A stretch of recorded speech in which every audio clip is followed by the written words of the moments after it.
nutrition purposes. We'll put in a peg. Sometimes for breathing purposes, we'll put in a trach. It's not always the case that we do that. Those are potential players. 2 to 3 weeks into radiation is when it's really tough and we kind of see how the person is doing. But if you're not able to keep up with that, can't let you dehydrate. So if you're not able to keep up with the hydration, the nutrition, those kinds of additional procedures are sort of thrown in there. But if we can avoid them, we do. And we let him go right through radiation treatment. So on the last day of radiation, are we done? No. Actually, it just begins. Because we know that if a tumor is going to come back, it's going to come back usually within 18 months, which is why David would need to be seen by somebody like me or Dr. Wong every month for the first year. In the second year, and it's a quick appointment. It's like, hey, how you doing? Want to spray? No spray? Okay, let's take a look at it. Every month. Looks good. Every month. Not every 3 or 4 months. For the first year, every month. The second year, we go every other month. Okay.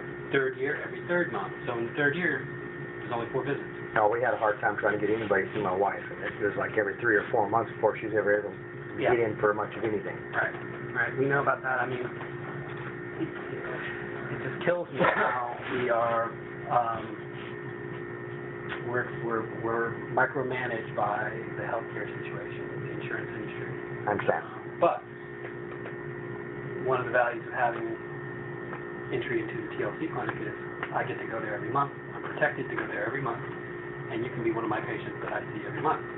And it can be a very quick visit just to make sure that everything's going well. And then once we get to the second year, it gets a lot easier on you. It's a looser commitment. In the third year, obviously, it's even looser. And then in the fourth year, there's only 2 visits. And then I don't see you for the entire 5th year until the end of the 5th year. No tumor, you're cured. We call that's the goal line. So this is a 5-year process. What are the chances of it coming back? 5 to 10%. It's just the inverse of successful treatment. 95% successful. With single modality therapy with radiation, that's long term.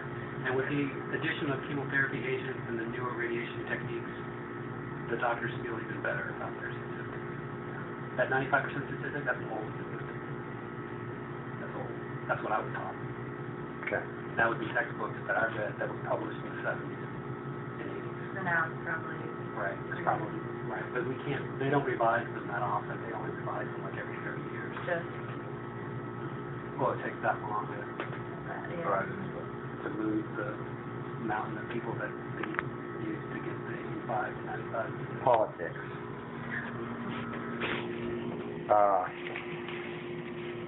Okay, what are we doing today? Well, we have options. When you called me, I thought you were having difficulty breathing and coughing up blood. So I told your dad to tell you to go to the ER. All right. When I spoke to your wife, you said, no, he's at work. He coughed this morning. So I felt a little bit better about that. Yeah. I said, let's not bother with UMC. That is going to be a go road. Just come to the office. I don't have any drugs here, but one of the drugs that we could have given at the UMC if you needed it, and one of the things that would be done if you got short of breath, because it's not going to be something sudden. It'll come on slowly. You're going to know. And maybe after a long day, or if you do any kind of strenuous activity that I wish you wouldn't do, but if you did, you might get winded. And then if you get winded, you're going to be moving air really fast past the tumor. And that will bring the tumor closer to the other cord, and that'll make your airway narrower, which if you get nervous, you're going to get even more winded, and it's like a self-fulfilling prophecy. Well, when that happens, and it can happen to anybody without a tumor, but when it happens to you, one of the first things that's going to help calm you down is moisture and oxygen. And that's why the ER is always going to be where I want you to go first, because every ER has got oxygen and moisture.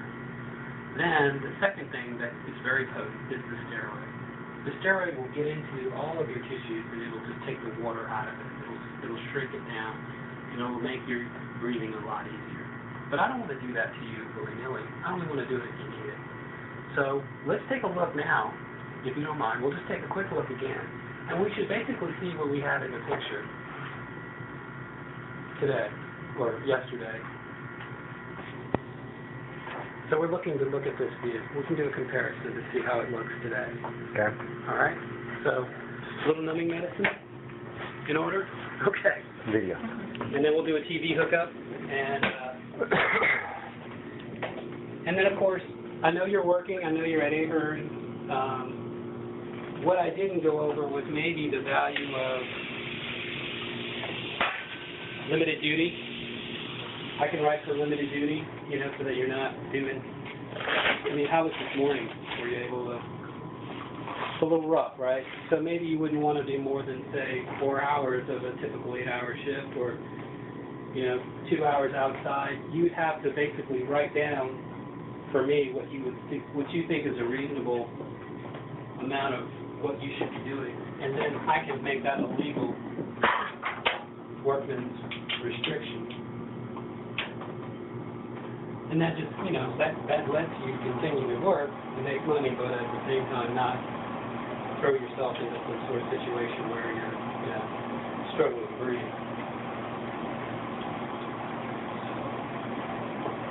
Kill the light. But first I gotta spray it. Should I wait? You bring? Okay.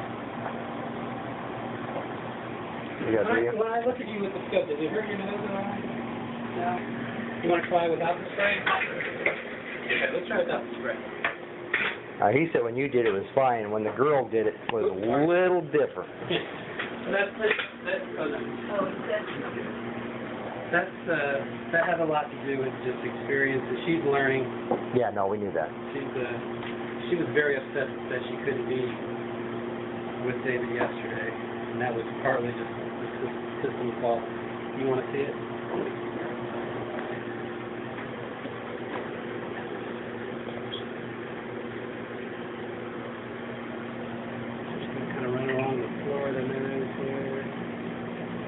David, let me know if it hurts.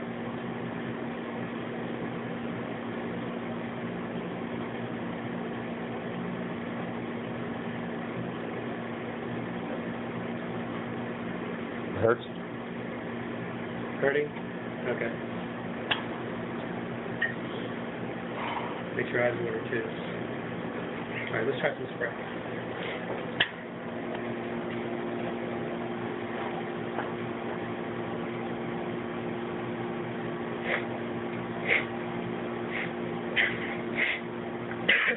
Do a little bit over here.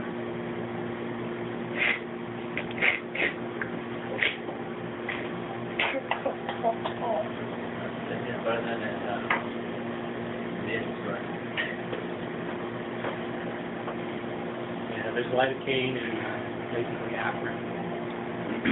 Yeah, that's great.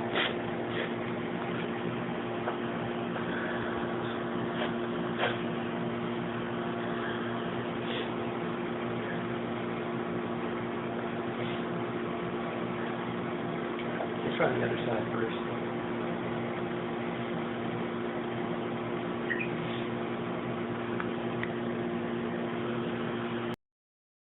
Mine, that's what cancer is, or Larynx cancer is. Thanks mostly to cigarette smoke or cigarette smoking. Your cigarette smoking history is that long. So, I don't doubt that there's some genetics in play here. I just don't know the mechanism. And even regardless of the mechanism, we still have to go after the way we go. But if you want to know more of that information, a great person to have is Dr. as well as the oncologist, because they're, unlike our specialty where we try to figure out how to use robots and special sharp knives to get into corners and cut things out, their medical field spends a great deal of time trying to understand why a cell does what it does, what's the DNA, where was the DNA, can they break it using chemicals, can they break it, what's the best period of time to wait between doses of radiation. So they study a lot of the cell biology of tumors.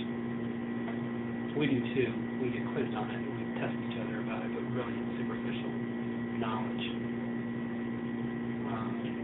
It's not something that I have a tool to use to modify a gene or to change the cell's behavior. Right. Surgeons don't have those tools. Right. So, but I will support you in any way you need to get you through this. Okay. Well, you made me feel a lot better today. A Well, lot more comfortable Yeah, today. thank you so much for talking to us. oh yeah. You guys, you need, I've got very little confidence in doctors in the city. Very little confidence in doctors, period. Doctors and politicians are kind of placed in the same neighborhood, you know what I'm saying? We had a lot of really bad experiences with his mom. In fact, instead of having the people there like we had, everybody was there. He had a nurse come in, tell us that he's not going to be in until about 2 or 3 that afternoon, and it was 7 in the morning. As soon as everybody walked out, because people have things to do, as soon as everybody walked out, it wasn't 10 minutes after y'all walked out, he walked in and says, hey, I'm sorry, you got about a month left to live. You're fucked. And he left. wow. His name was Dr. Mark Turner. So, anyhow, That's horrible. that's the man. So, I have a very simple ethos. I think of every patient as if, you know, I'm in their shoes. And so what do I want to hear? What do I want to know? I usually want to know the facts. I want to be respected. That's the way I was brought up. I'm not a native of Las Vegas. I'm from D.C., and so I know about politicians. I grew up under Mary Berry, and I'm aware of their, you know, their limitations too. And I'm aware physicians make mistakes. I understand mistakes, but I understand that it's more than just a business anymore. It's not a business. I mean, it is, but it isn't. But yeah, we've allowed ourselves to fall from where we used to be because there's a lot of business influence. A lot. and I understand that, but that doesn't make it right by no means. You can always, you know, we can always pick up the phone and call each other and say, hey, this is what's going on. What should we do? I need a phone number, so I'll get a card from you. Yeah. Yeah, both of them. I got something from the hospital, but it was Yeah. I know, I not was right. looking for that Yeah. number this morning. Yeah, let me, I had it. hang on, let me, I got it. you got the card. Okay.